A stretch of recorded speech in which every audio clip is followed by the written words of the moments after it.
Welcome to मिसाल classes. जैसे कि डिस्कशन हम लोगों ने क्लास 12 का न्यू बैच अपलोड कर चुके हैं और आज हम लोग जो देखने वाले हैं वह आपका सब्जेक्टिव क्वेश्चन होगा, जहां पे हम लोग देखेंगे शॉर्ट क्वेश्चन और लॉन्ग क्वेश्चन।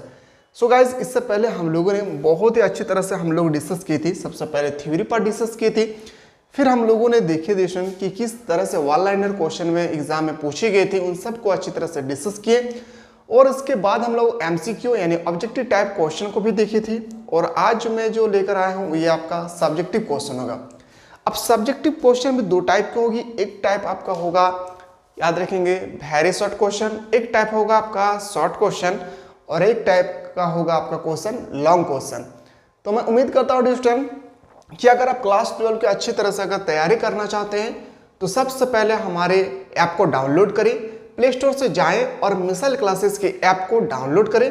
और डिस्कशन डाउनलोड करने के बाद क्लास 12 की तैयारी को बहुत ही अच्छी तरह से आप डिस्कस कर सकते हैं, स्टडी कर सकते हैं, ऑनलाइन आप क्लास कर सकते हैं, टेस्ट सीरीज दे सकते हैं। बहुत सारे हमारे ऐप में फैसिलिटी है जहां पे आप अच्छी तरह से प्रिपेयर करके डिस्कशन आप 2024 के एग्जाम में अच्छे अंकों से पास हो सकते हैं। सो गाइस, मैं आप लोगों को फिर से एक बात में बताने की कोशिश करूंगा कि आप लोगों का जो अभी मैं आपको कुछ इंपॉर्टेंट चीज बता रहा हूँ उस पर ध्यान देंगे डिस्कशन। आप लोगों को पता है डिस्कशन की क्लास 12 को जो न्यू बैच स्टार्ट हुआ वहां पे आप लोगों को मान लेते हैं कि चैप्टर 1 में स्टडी करा रहा हूं। चैप्टर 1 में डिस्कशन आप लोगों को 5-6 क्लासेस होगी, जहां पे आपको सबसे पहले जो क्लासेस होगी वो आपका थ्योरी क्लासेस होगी। फिर आपका जो क्लासेस होगा वो मल्टीपल चॉइस क्वेश्चन यानी ऑब्जेक्टिव क्वेश्चन होगी। फिर आपका होगा वन लाइनर क्वेश्चन, क्या होगी, वन लाइनर क्वेश्चन होगी। फिर आपका होगा डिस्कशन यहाँ पे क्या, सब्जेक्टिव क्वेश्चन, क्या होगी, सब्जेक्टिव। मैं उम्मीद करता हूँ डिस्कशन की इतना बेहतरीन तरीके से आप लोगों को स्टडी कराई जाएंगी। वादा रहा डिस्कशन कि आप लोग कभी भी ना कोचिंग में इस तरह से स्टडी किए हैं और ना ही आप लोग कभी ट्यूशन इसमें इस तरह से स्टडी किए हैं। सो गाइज, ये जो आप लोगों को मैं प्रोवाइड कर रहा हूँ ये बहुत पिछले कई सालों से डिस्कशन हम लोगों का पूरा टेक्निकल टीम, पूरा यूनिवर्सिटी के टीचर डिस्कशन इस पर लगे पड़े थे ताकि डिस्कशन एक अच्छी दिन आए और आप लोगों को मैं अच्छे से अच्छे कंटेंट प्रोवाइड कर सकूं जहां पे आप लोगों को अच्छी तरह से समझ में आना चाहिए। बहुत सारे स्टूडेंट हमारे एप्लीकेशन पे एडमिशन ले चुके हैं डिस्टेंट, उन सबको पता है कि अगर आप अच्छी तरह से थ्योरी पार्ट को अगर आप अच्छी तरह से समझ गए होंगे तो मैं प्रॉमिस करता हूं कि डिस्टेंट आप ऑब्जेक्टिव क्वेश्चन को इजीली से कर सकते हैं, वन लाइनर क्वेश्चन को आप इजीली से कर सकते हैं, सब्जेक्टिव क्वेश्चन को भी आप इजीली से कर सकते हैं। अब आपको हमें आप लोगों को बताना होगा डिस्टेंट कि सब्जेक्टिव जो क्वेश्चन है वो आपको 3 टाइप की होगी। क्या होगी, 3 टाइप की। तो 3 टाइप में क्या होगी, सबसे पहले आपका होगा वेरी शॉर्ट क्वेश्चन, ठीक है।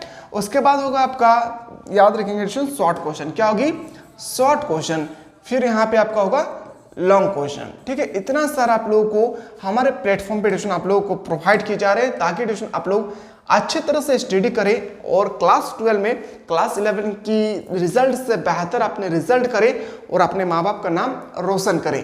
सो गाइस, आज जो मैं आपको वो बताने वाला हूँ वो है आपका सब्जेक्टिव क्वेश्चन होगी, क्या होगी, जहाँ पे आज हम लोग देखेंगे। सबसे पहले वेरी शॉर्ट क्वेश्चन हम लोगों ने स्टार्ट किए थे डिस्कशन, ये स्टार्ट किए थे क्लास 12 का जो आपका हिस्ट्री का जो पहला टॉपिक है जिसका नाम है ईट मनके और अस्थिया। क्या नाम है, ईट मनके और अस्थिया, ठीक है। तो इससे पहले हम लोगों ने 4 वीडियो ऑलरेडी देख चुके हैं, देखे थे वन लाइनर क्वेश्चन, एमसीक्यू देख चुके हैं।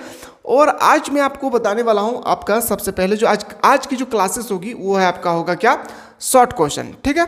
तो चलिए डिस्कशन हम लोग बिना देर के एक एक क्वेश्चन को बेहतरीन तरीके से स्टडी करने की कोशिश करेंगे। तो अगर कोई बंदा अभी तक डिस्कशन हमारे एप्लीकेशन को डाउनलोड नहीं किए तो प्ले स्टोर में जाएं, आप अच्छी तरह से डिस्कशन मिसाइल क्लासेस के ऐप को डाउनलोड करके और क्लास 12 की तैयारी को आप अच्छी तरह से कर सकते हैं। अगर डाउनलोड करने में कोई भी इशू आ जाए, प्रॉब्लम हो जाए तो डिस्कशन इस वीडियो के डिस्क्रिप्शन पे आप लोगों को ऐप का लिंक दिया हुआ है, आप अच्छी तरह से प्ले स्टोर से डाउनलोड कर सकते हैं। तो चलिए डिस्कशन एक एक क्वेश्चन को हम लोग बारीकी से देखते हैं और एक एक क्वेश्चन को समझने की भी कोशिश करते हैं।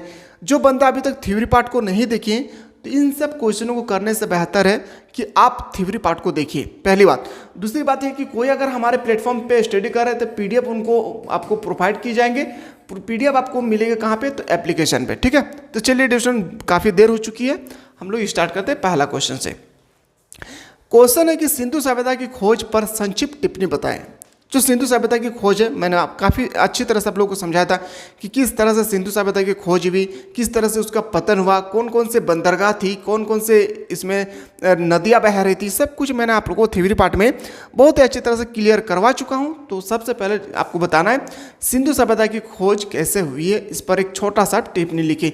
ये जो क्वेश्चन एंड डिस्कशन हर साल पूछे जाते हैं, कभी 3 मार्क्स का पूछे जाते हैं तो कभी आपका 5 मार्क्स का। इस क्वेश्चन को आपको आंख बंद करके डिस्कशन आपको स्टडी करना है। चलिए देखते हैं इसका उत्तर क्या दिया हुआ है। राय बहादुर दयाराम साहनी ने 1921, बहुत इंपॉर्टेंट है, 1921 में हड़प्पा में उत्खनन कार्य कराया जो 1925 तक चलता रहा। इसके बाद 1926 से 1933 तक मधुस्वरूप वसई के निर्देशन में उत्खनन कार्य पूरा हुआ। ठीक है। मोहनजोदड़ो में 1922 से 1923 में रखलादास बनर्जी के निर्देशन में उत्खनन कार्य का आरंभ हुआ। उत्खनन याद रखेंगे, निर्देशन मतलब होता है इनके देख रेख में। इसके बाद सर जॉन मार्शल मैके एन व्हीलर निर्देशन में उत्खनन कराया। सिंधु घाटी सभ्यता का नाम हड़प्पा सभ्यता के नाम से भी जाने जाते हैं। हड़प्पा सभ्यता का नाम शहर के कारण पड़ा। याद रखेंगे स्टूडेंट, आपको इतना अच्छी तरह से लिखना है। मैं उम्मीद करता हूँ स्टूडेंट जिस तरह से हम आपको बता रहा हूँ, अगर इसी तरह से आप क्लास 12 के एग्जाम में इस तरह से भी आपको नोट बनाकर लिखे तो याद रखिएगा इससे बाहर आपके क्वेश्चन नहीं पूछे जाएंगे और आपको आंसर भी स्टूडेंट इसी तरह से करना है। तो चलिए अगला जो क्वेश्चन आप अच्छी तरह से देख सकते हैं कि कार्बन 14, ये भी क्वेश्चन मोस्ट इंपॉर्टेंट है, वेरी वेरी इंपॉर्टेंट क्वेश्चन है, ये भी बहुत इंपॉर्टेंट क्वेश्चन है। अभी जो हम लोग देख रहे हैं वो वेरी याद रखेंगे शॉर्ट क्वेश्चन है। कार्बन 14 विधि के बारे में आप क्या जानते हैं? आपको बताना जो कार्बन 14 विधि है इसके बारे में आपको क्या पता है। तो इसके बारे में हम लोग ने थ्योरी पार्ट में अच्छी तरह से डिस्कस किए थे कि कार्बन 14 क्या है। ठीक है। तो तिथि निर्धारण की वैज्ञानिक विधि को कार्बन विधि कहा जाता है।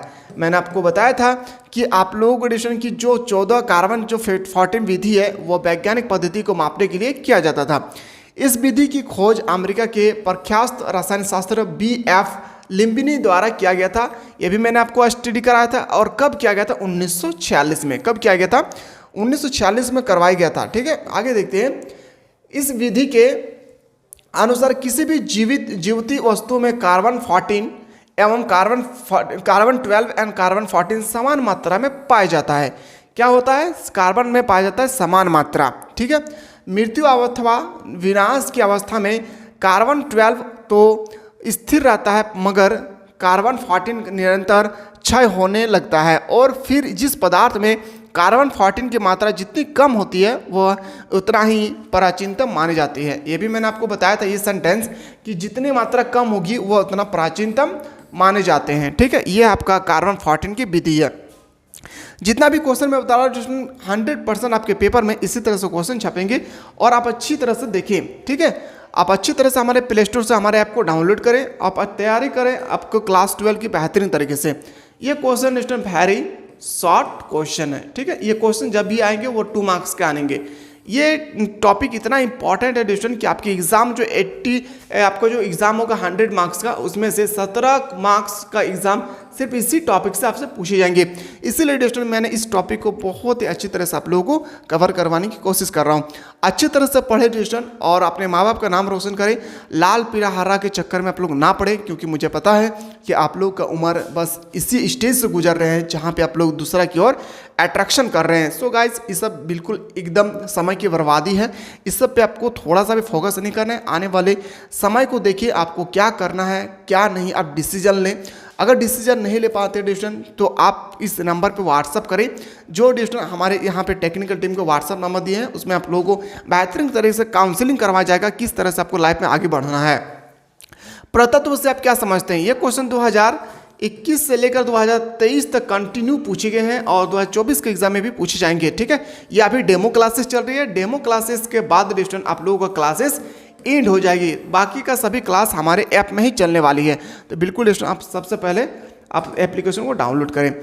पुरातत्व से आप क्या समझते हैं? खनन के द्वारा पृथ्वी के गर्भ से निकली हुई पदार्थ को पुरातत्व कहते हैं। याद रखिएगा पुरातत्व किसे कहते हैं? खनन के द्वारा पृथ्वी के गर्भ से यानी पृथ्वी के अंदर से निकले हुए पदार्थ को ही हम लोग क्या कहते हैं? पुरातत्व कहते हैं। पुरातत्व संस्कृति भाषा का शब्द है जिसका अर्थ होता है खोदना। याद रखेंगे, पुरातत्व का जो अर्थ होता है वो क्या होता है? खोदना। यह सांस्कृतिक भाषा का एक शब्द है। आगे चलते हैं, अगला जो क्वेश्चन दिया है यहाँ पे, अगला जो आपके सामने प्रश्न है कि हड़प्पा सभ्यता की सड़क व्यवस्था कैसी थी। ये भी क्वेश्चन 2021 के पेपर में पूछी गई थी। हड़प्पा व्यवस्था बहुत ही उत्तम थी। जो हड़प्पा सभ्यता है उसमें हड़प्पा सभ्यता में जो सड़कें थी वो बहुत ही उत्तम व्यवस्था थी। यहाँ की सड़कें पक्की ईंट, याद रखिएगा किससे बनी थी? पक्की ईंटों से बनी थी। एकदम आपको डेशन यहाँ पे जब एग्जाम देने के लिए आप जाते हैं तो उस समय आपको देखते हैं डेशन वहाँ पे लिखा जाता है पेपर के ऊपर में कि अभ्यर्थी कृपया करके अपने भाषा में उत्तर दे। एकदम सरल भाषा में लिखिए, और जब आप अच्छी तरह से अपने भाषा में आंसर लिखना सीख जाएंगे तो कोई भी क्वेश्चन को आप अच्छी तरह से डील कर सकते हैं। ठीक है, इसलिए आप अच्छी तरह से अपने भाषा में आंसर को करें। यहाँ की सड़कें पक्की ईंटों से बनी हुई थी। सड़क के दोनों किनारे में नाले हुए थे। जब भी कभी बारिश होती थी तो नाले के द्वारा पानी शहर से बाहर निकल जाते थे। यानी किस तरह से सड़क थी? याद रखिएगा ट्यूशन, इसका सड़क थी इस तरह से। यह मान लेते हैं ट्यूशन ये सड़क था, सड़क के किनारे किनारे, यानी यहाँ पे आप देख सकते हैं सड़क के जो किनारे किनारे यहाँ पे आपको नाली बनाई गई थी, और इस नाली के अंदर यहाँ पे पानी भरने के लिए यहाँ पे रास्ता खोद दिया गया था, ताकि सड़क का पानी या शहर का, यहाँ पे शहर है तो यहाँ का शहर का पानी सब कहाँ जाए? तो इस नाली के अंदर जाकर रेशन नदी के किनारे अवशिष्ट पदार्थ है वो आपकी नदी में जाकर मिल जाए। ठीक है, याद रखेंगे रेशन, सड़क के दोनों किनारे नाले बने हुए थे। जब भी कभी बारिश होती थी तो नाले के द्वारा पानी शहर से बाहर निकल जाता था। सड़क के दोनों किनारे पर चबूतर बने होते थे। बिल्कुल सही बात रेशन की सड़क के किनारे पर दोनों ओर चबूतर बने हुए थे। बड़ी सड़कों से कई छोटी छोटे सड़कें का निर्माण किया गया था। बड़ा बड़ा जो सड़क थे उससे कई छोटे छोटे सड़क का भी निर्माण किए गए थे। एक सड़क दूसरे सड़क को समकोण पर काटती थी। याद रखिएगा, एक सड़क जो है दूसरे सड़क को समकोण पर काटते थे, यानी 90 डिग्री का कोण बनाते थे। इस प्रकार हम कह सकते हैं कि हड़प्पा सभ्यता की सड़क व्यवस्था बहुत ही उत्तम व्यवस्था थी। सो गाइज, ये क्वेश्चन 2021 के पेपर में जो पूछे गए थे, इसी तरह से आपके पेपर में भी क्वेश्चन छपने वाले हैं। तो बिल्कुल ट्यूशन आप लोग इस तरह से देखिए हर एक क्वेश्चन को, और मैं उम्मीद करता हूँ ट्यूशन इस तरह से अगर क्लास को अच्छी तरह से अगर करेंगे तो इससे बाहर आपके पेपर में क्वेश्चन नहीं छपेंगे। और अच्छी तरह से देखिए, अभी आप लोगों का डेमो क्लासेस चल रही है। डेमो क्लासेस के बाद ओनली फॉर क्लास चलेगी हमारे ऐप के माध्यम से। तो आप अच्छी तरह से अगर क्लास 12 की तैयारी करना चाहते हैं तो हमारे ऐप को डाउनलोड करें। अभी सब कुछ मैंने आपको अच्छी तरह से बताया कि क्लियर क्या हो एक टॉपिक में कितना क्लासेस होगी।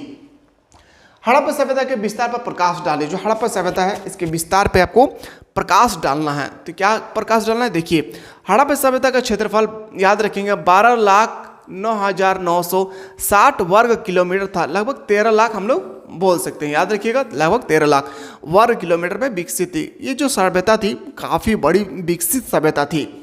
हड़प्पा सभ्यता विश्व की सबसे प्राचीनतम सभ्यता है। बहुत इंपॉर्टेंट है, आपसे पूछा जाएगा ऑब्जेक्टिव क्वेश्चन में कि सबसे प्राचीनतम सभ्यता कौन सी है। तो याद रखें, आपको बताना क्या है? हड़प्पा सभ्यता। क्या बताना है आपको? हड़प्पा सभ्यता। ठीक है, अब यहाँ पे देखना है कि यहाँ की उत्तम, यहाँ पे जो कश्मीरी है दक्षिण में मांदा, जिसे हम लोग बोलते हैं अभी वर्तमान प्रेजेंट टाइम इसको हम लोग बोलते हैं महाराष्ट्र। महाराष्ट्र में पश्चिमी में एक सुत्ता गेंडोर है जिसका नाम आपको बताना है कहाँ पे? सुत्ता का गेंडोर। ये कहाँ पे आपको बताना है? कहाँ? महाराष्ट्र में है।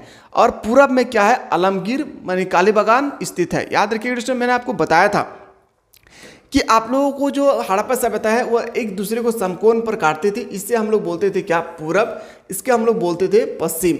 इससे हम लोग बोलते थे क्या? उत्तर। और ये होता था दक्षिण। ठीक इसी तरह से डेफिनेशन यहाँ पे आपको दिया है कि उत्तर में क्या है? कश्मीर। क्या है? उत्तर में कश्मीर दिया हुआ है, कश्मीर। उसके बाद ये दक्षिण में कहाँ दिया है? महाराष्ट्र। आपको यहाँ पे लिखना है महाराष्ट्र। ठीक है, मैं शॉर्टकट में लिख रहा हूँ। पश्चिम में आपको सुत्का गेंडोर है और पूरब में आपका आलमगीर है। पूरब में क्या हो गया? पूरब में आलमगीर। यह मैंने आपको बहुत ही अच्छी तरह से आप लोगों को थ्योरी पार्ट में करवा चुका हूं। अगर कोई ऐसा कैंडिडेट है जो अभी तक थ्योरी पार्ट को नहीं देखे तो आप अच्छी तरह से थ्योरी पार्ट को देखें। मैं फिर से प्रॉमिस करता हूं कि अगर आप अच्छी तरह से थ्योरी पार्ट को क्लासेस को कर लेते हैं तो वादा करता हूं स्टूडेंट कि आप लॉन्ग क्वेश्चन को चुटकी में हल कर सकते हैं। इसीलिए थ्योरी पार्ट को देखना बहुत ही इंपॉर्टेंट है, क्योंकि मैंने थ्योरी पार्ट में बहुत अच्छी तरह से आप लोगों को समझाने की कोशिश करता हूं। यह पूरे क्षेत्र एक त्रिभुजा आकार जैसे है। क्या है? एक त्रिभुजे के आकार के जैसे है, जैसे दिखाई देता है। हड़प्पा संस्कृति के विस्तार का क्षेत्रफल लगभग 12,99,000 900 वर्ग किलोमीटर में क्या है, फैला हुआ है। मैंने अभी जस्ट बताया था आप लोगों को कि लगभग 13 लाख वर्ग किलोमीटर में क्या है, फैला हुआ है। ठीक है, 5वां क्वेश्चन देखिए। अब हम लोग देखते हैं छठा जो क्वेश्चन दिया है वो क्या दिया हुआ है। छठा क्वेश्चन को आप अच्छी तरह से देखिए। हड़प्पा सभ्यता के पतन के कारण क्या है, बहुत इंपॉर्टेंट क्वेश्चन। अगर ये क्वेश्चन अगर 2 मार्क्स का है तो आपको इतना आंसर लिखना है। अगर आपकी ये क्वेश्चन अगर मान लेते 5 मार्क्स का आ गया क्वेश्चन, इसका आंसर भी आपका लॉन्ग हो जाएगा। ठीक है, मैंने आपको बताया था कि जब हड़प्पा सभ्यता का पतन होने लगा तो कुछ विद्वानों का मानना था कि वहाँ पे पूरा बस्तियाँ पे बाढ़ आ गई। बाढ़ आ जाने के कारण कि बहुत सारे घर जो है वो धंस गए थे, उसी कारण से उस बस्ती का पतन हो गया था, हड़प्पा सभ्यता का पतन हो गया था। फिर कुछ विद्वान आए, फिर उन्होंने कहा नहीं, यहाँ पे बाढ़ नहीं बल्कि यहाँ तक विदेशी आक्रमण किए गए थे। क्या किए थे, विदेशी आक्रमण किए गए थे। फिर कोई एक बंदा आया, यानी फिर कोई एक इतिहासकार आए, उन्होंने कहा कि नहीं, यहाँ पे आप विदेशी आक्रमण नहीं हुआ बल्कि यहाँ पे भूकंप आ गए थे। क्या आ गए थे, भूकंप। फिर अलग अलग विद्वानों का अलग अलग राय था, उनको बताना था कि किस तरह से पतन हुई थी। पर यहाँ पे ध्यान से देखिए क्वेश्चन कि हड़प्पा सभ्यता के पतन के कारण क्या, हड़प्पा सभ्यता के पतन के निम्नलिखित कारण थे। आपको पेपर में इसी तरह से आपको लिखना है। अगर इस तरह से पेपर में लिखते हैं, प्रॉमिस करता हूं ट्यूशन को फुल मार्क्स मिलेगा। मैथमेटिक्स में जिस तरह से आपको फुल मार्क्स मिलते हैं, इसमें भी आपको पूरा का पूरा मार्क्स मिलेगी। ठीक है, तो यहाँ पे आपको देखना हड़प्पा सभ्यता के पतन के निम्नलिखित कारण थे। पहला क्या था, याद रखिएगा, बाढ़ का आना। कोई भी स्टूडेंट हमारे प्लेटफॉर्म पे पढ़ रहे हैं तो उनको पीडीएफ की कोई डाउनलोड करने की कोई आवश्यकता नहीं है। आप विदेशी आक्रमण आए, भूस्खलन, यानी कोई मानना था कि बाढ़ आ गई थी। महामारी, उन्होंने कहा, कुछ विद्वानों का कहना भी ये भी था कि भूकंप आ गए थे। कुछ विद्वानों का ये भी मानना था कि भूकंप नहीं बल्कि यहाँ पे महामारी आ गए थे, यानी कोई ऐसा बीमारी आ गई थी जिस कारण से पूरे सभ्यता में फैल गई और सभी के सभी लोग मर चुके हैं। तो बिल्कुल डिस्टेंट यहाँ पे 5 कारण देना है। पहला देना आपको क्या, बाढ़, विदेशी आक्रमण, भूस्खलन, महामारी और भूकंप। इस पांचों को आपको अच्छी तरह से रट लेना है। ये क्वेश्चन ठीक से देखिए मेरे चेहरे को और इस क्वेश्चन को देखिए। ये क्वेश्चन 2024 के पेपर में डायरेक्टली छपने वाले हैं। ठीक है, आगे देखते हैं। आगे जो क्वेश्चन है वह है हड़प्पा सभ्यता की सिंचाई व्यवस्था पर प्रकाश डाले। ये भी क्वेश्चन इंपॉर्टेंट है, पर ये 2018 की एग्जाम में पूछे गए थे। ठीक है, ये डिस्ट्रिक्ट में आप लोगों को डेट इसलिए बता रहा हूँ क्योंकि डिस्ट्रिक्ट में बहुत सारे ऐसे क्वेश्चन है जो हर 2 साल बाद 3 साल बाद रिपीटेड होती है। ठीक है, तो हड़प्पा सभ्यता की सिंचाई व्यवस्था पर आपको प्रकाश डालना है। अब यहाँ पे आपको बताना है डिस्ट्रिक्ट कि जो हड़प्पा सभ्यता की सिंचाई व्यवस्था कैसी थी। हड़प्पा सभ्यता की सिंचाई व्यवस्था बहुत ही उत्तम थी। जिस तरह सड़क व्यवस्था थी उसी तरह से आपका सिंचाई की व्यवस्था भी थी। यह सभ्यता सिंधु घाटी नदी के किनारे स्थित है। आपको बताना है कि हड़प्पा सभ्यता किस नदी के किनारे स्थित है, तो आपको बताना है कहाँ पे, सिंधु नदी के किनारे बसा हुआ था। यहाँ के लोग नदी से नहरें का निर्माण करके सिंचाई करते थे, यानी नदी के किनारे ही उन लोग का फसल उगाते थे और वो फसल डिस्टेंट वो विदेशी बाजार में जाते थे। इस सभ्यता में कुआं एवं तालाब को द्वारा भी सिंचाई का प्रमाण मिलता है। ऐसा नहीं है कि सिर्फ नहर से ही सिंचाई की जाती थी, बल्कि 2 और प्रमाण मिला है, कुआं और तालाब।